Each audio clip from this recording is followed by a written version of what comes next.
Utilities. ComEd wants customers to pay more. The utility company is asking state regulators to approve a $199 million increase in electricity delivery charges.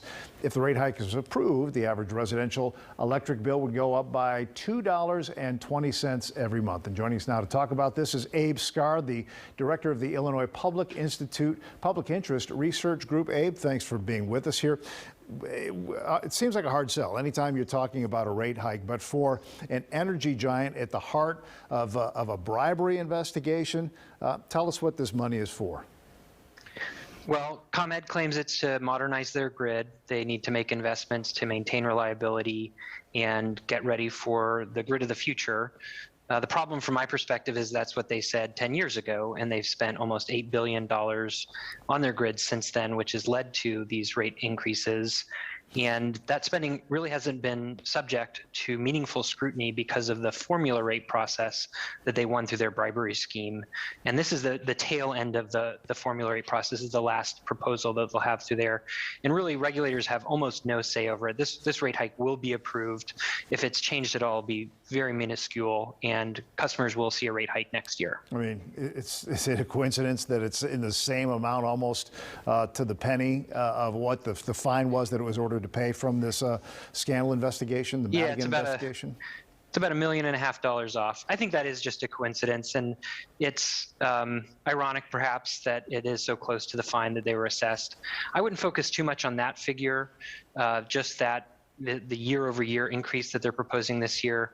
I think of it more long-term, that they have raised rates. If this goes through, they'll have raised rates by almost 50% over the course of the formula rate years. That's a big increase in what customers pay to deliver their energy.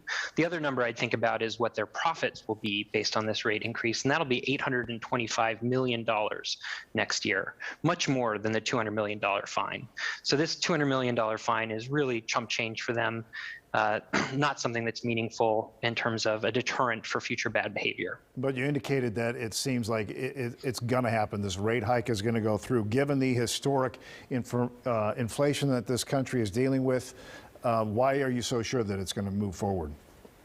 Because the process that they won through their law in 2011 gives regulators almost no authority to change their proposal. That's the formula of formula rates. It is formulaic.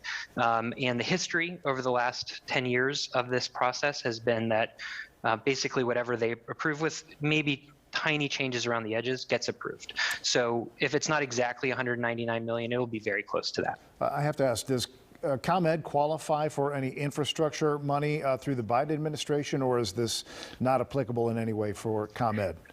There may be some applicable, but mostly distribution utilities like ComEd, federal money doesn't go to them because they have us to pay for it. It's usually for other utilities or other infrastructure projects where they don't have an easy customer base where they can, unfortunately, often just raise rates to pay for their infrastructure projects. Abe Scar at the Illinois PIRG, thanks for the heads up and thanks for your time tonight. Thank you. All right, Dina. Coming up, the bowl.